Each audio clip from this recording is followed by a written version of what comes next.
Vamos hoje a ver os senhores que inventaram a corrente alternada. O ímã gira de frente a uma bobina, isso produz corrente, ela muda de direção. É a corrente alternada.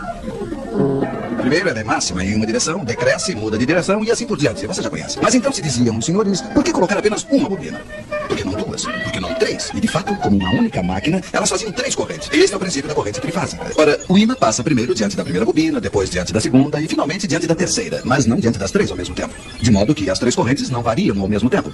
Elas serão, como se diz, defasadas. Vocês estão me seguindo?